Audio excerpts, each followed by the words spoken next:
Hello, my name is Jane Townsley. I am a retired senior police officer from the United Kingdom. I am currently the Executive Director of the International Association of Women Police, and I am the Senior Police Advisor for UN Women on the development of and implementation of the global Handbook on gender responsive police services to women and girls subject to violence. So I'm just going to explain a little bit more about the handbook and how it came about. And to do that, I will just share one or two slides with you. So the objectives of the handbook were to provide police institutions with relevant and practical guidance for responding to violence against women in a gender-sensitive manner. It addresses current gaps. We conducted, myself and the co-author, Mirko Fernandez, conducted a global mapping process, certainly of existing training, reports, projects, and we identified certain gaps. The handbook is also designed to promote an effective, accountable police service committed to owning the problem of violence against women and girls. The original idea for the handbook was set by the UN Women Executive Director. When it was established that Module 3, Justice and Policing, of the Essential Services Package framework for addressing violence against women and girls, was the one module within that framework that was not gaining traction across the globe. The Essential Services Packaging framework describes the what the police should be doing in relation to violence against women and girls. The handbook provides them with the how they can achieve a more effective and better response.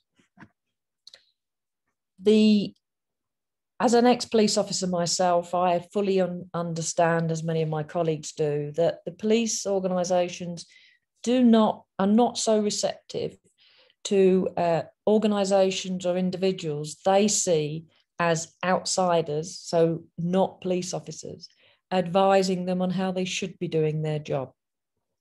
So it's very important that we develop the handbook in both the language, using language and terminology that the police would understand and respond to. And to give credibility to the guidance in the handbook, policing experts, so those who have delivered frontline services themselves, certainly in relation to violence against women and girls, were included in the handbook's development.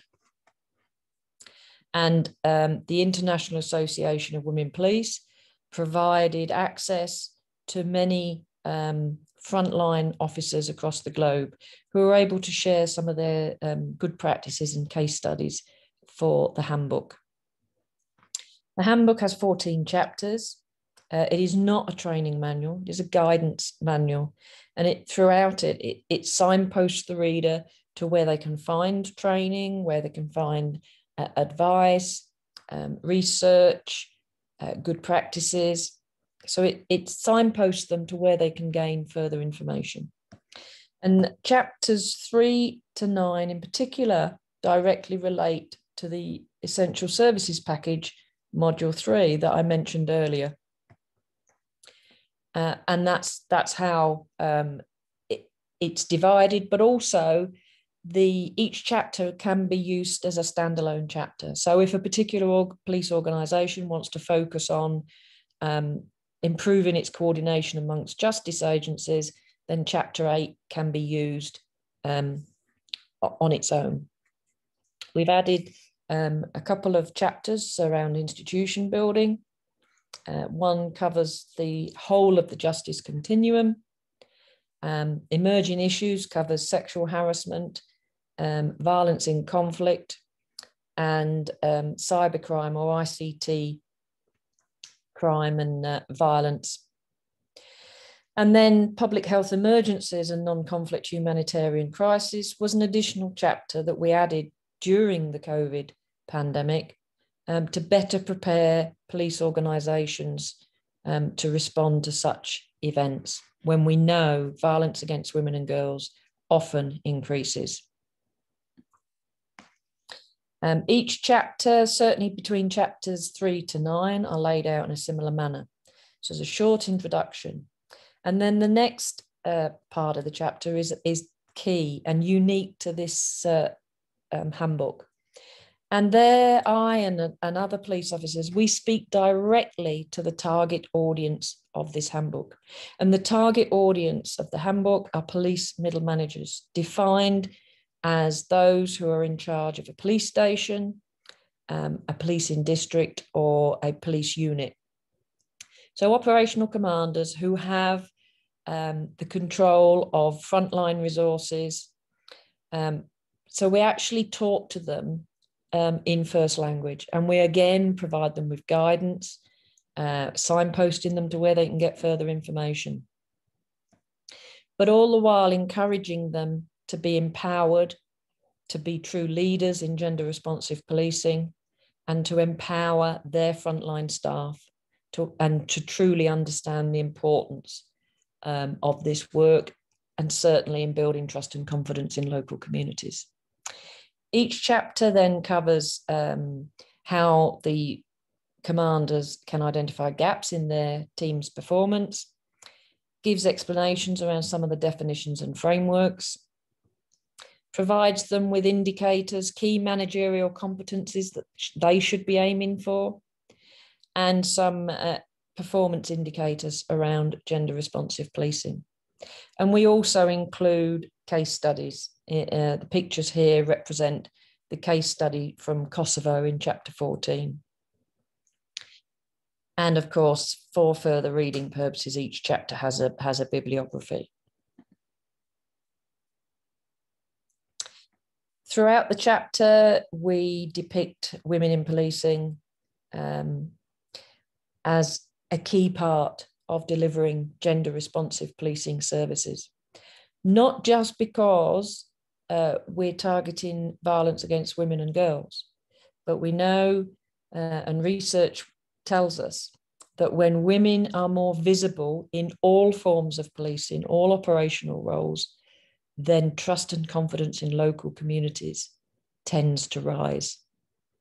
So it's important that when we're talking about gender responsive policing, we're not just talking about women supporting women and girls who are victims of violence.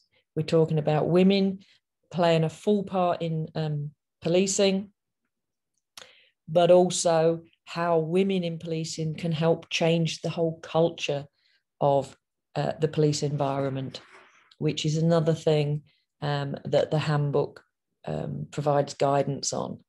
That not only is the external services provided aiming to be gender responsive, but that police organisations look inwards as well and ensure that their policing environment is receptive and responsive to the needs of their female workforce. Entry points for the handbook.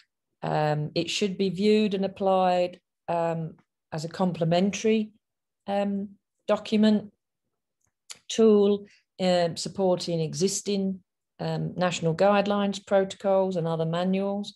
Also supports ongoing reform efforts and any other related projects or initiatives at institutional level as well as operational command level.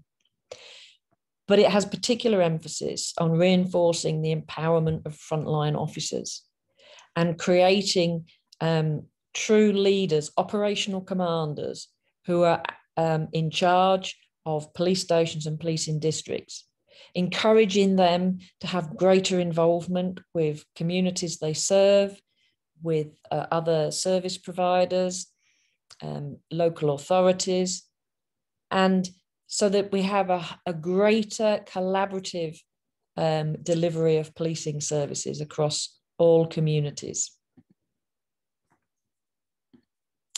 So I hope that gives you a very brief background to the handbook, and I very much look forward to participating in the panel discussion and perhaps answering and responding to any particular questions in relation to empowerment and ensuring that women and girls can access justice services